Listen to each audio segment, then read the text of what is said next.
And there was war in heaven.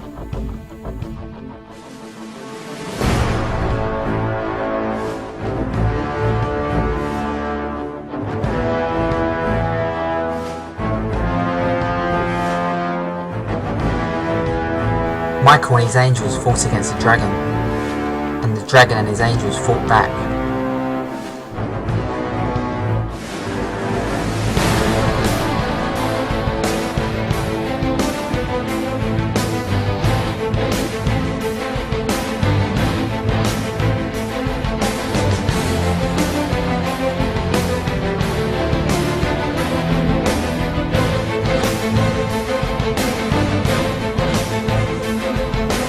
But he was not strong enough, and they lost their place in heaven.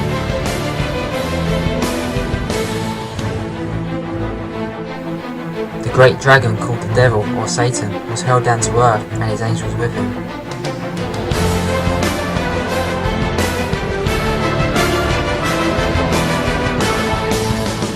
And there were giants on the earth in those days, and also after that, when the sons of God came into the daughters of men, and they bore children to them. The same became mighty men which were of old, men of renown.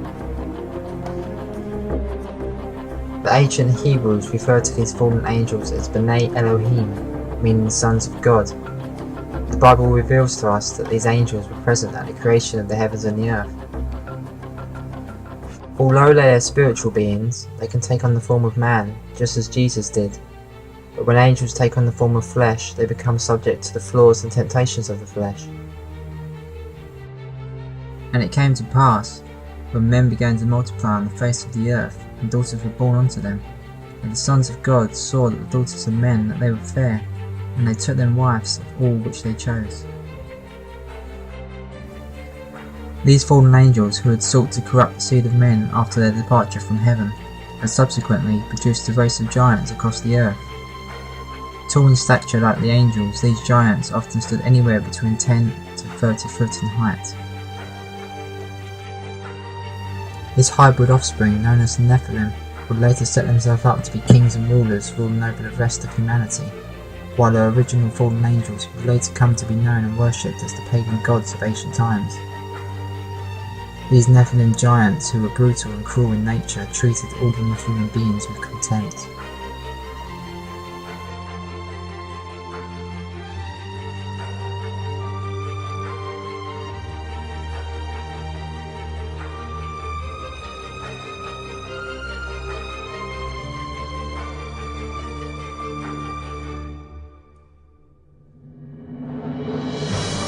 Through angelic knowledge, the pre-flood world had become corrupt. The Book of Enoch says that the Nephilim and their children sinned against all flesh, creating hybrid creatures which were part human, part beast, and they corrupted the nature of all things.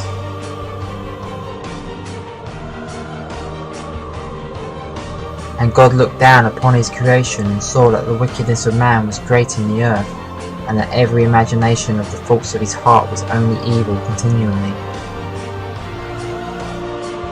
The Lord's heart was full of pain. The gene pool of the human race had become tainted, almost beyond recovery.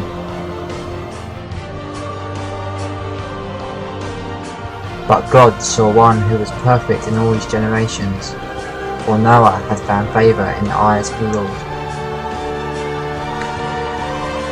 The Lord commanded Noah to build an ark and to gather with him 2 of every creature and bird of their own kind, both male and female.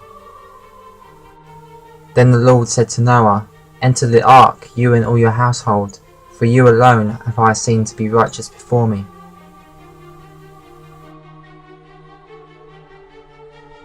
The fountains of the great deep burst forth, and the windows of heaven were opened.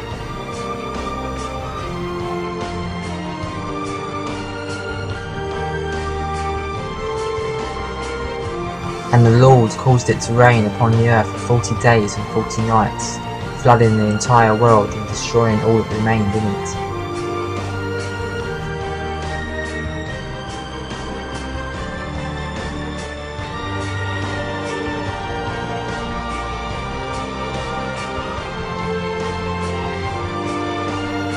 After the flood, God sent down 200 angels to earth to help mankind. The books of Enoch and Daniel refer to these angels as the Watchers. Their purpose was to watch over mankind and to teach them righteousness, but instead they fell into sin like the original fallen ones who were cast out of heaven. These angels, seduced by their earthly lusts, taught mankind the forbidden arts of astrology, witchcraft, drug abuse, and the killing of innocents inside the womb. A chief fallen angel by the name of Azazel taught men the art of warfare, the making of swords, knives, shields, and coats of nails. He also taught women the art of deception by decorating the body, dyeing the hair, and painting the face and eyebrows.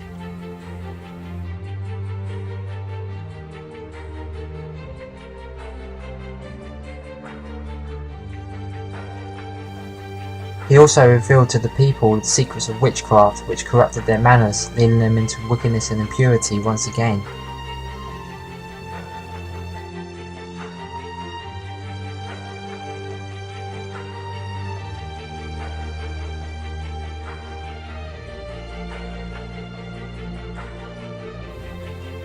Until at last he was bound by the Lord's command by the Archangel Raphael, and chained to the rough and jagged rocks of where he is to abide in utter darkness until the great day of judgment. The newly fallen ones would once again produce a race of giants across the earth. We find references to these giants all throughout the Old Testament, most notably the story of David and Goliath. When Moses sends out 12 spies to the land of Canaan, they come back reporting to him, and there we saw the giants, the son of Anak, and we were in our own sight as grasshoppers, and so we were in their sight also. These giants, with their hatred for mankind, continued in their attempts to corrupt and destroy the bloodline of the coming Messiah.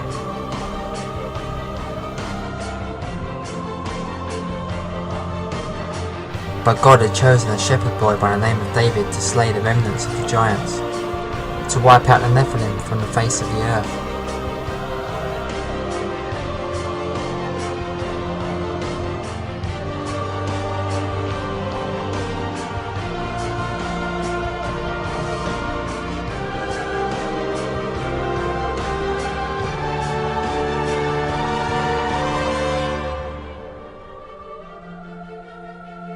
And David said to the Philistine, "You come against me with sword and spear and javelin, but I come against you in the name of the Lord Almighty, the God of the armies of Israel, from whom you have defied."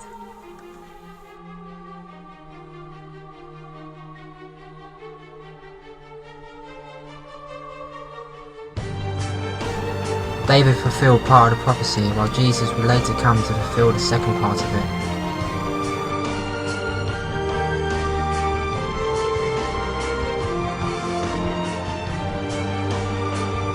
This is the first prophecy that is found in the Bible, and it is a prophecy of God's bloodline triumphing over Satan's offspring.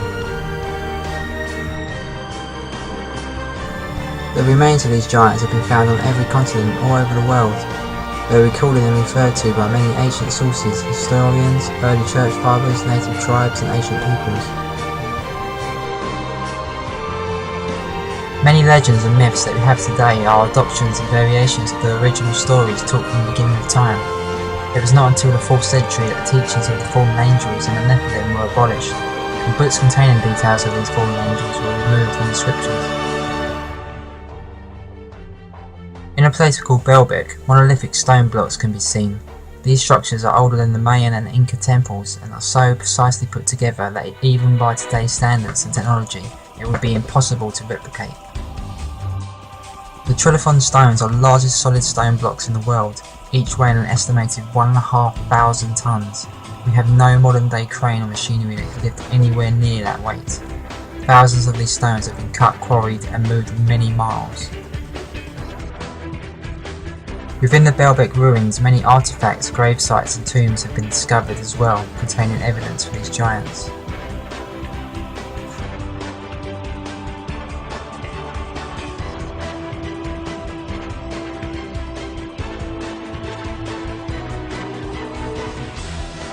During the 1700s and 1900s in Europe and the United States, massive excavations of great burial chambers began. These numerous serpent mounds contain massive-sized skeleton remains of gigantic heights and proportions.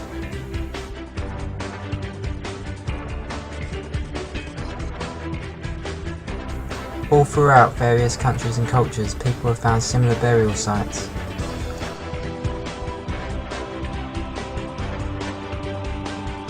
The origins of giants and beastly creatures are rooted from the fallen angels, but have been adopted and changed throughout the world's diverse cultures.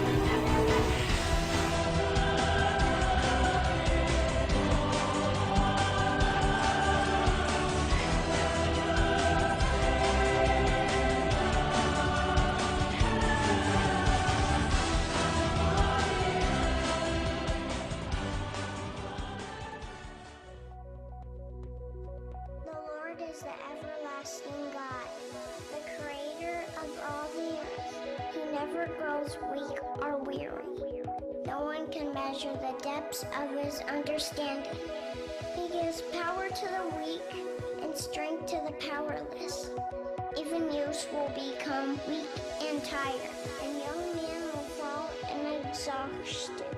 But those who trust in the Lord will find new strength. They'll soar high on wings like eagles. They'll run and not grow weary.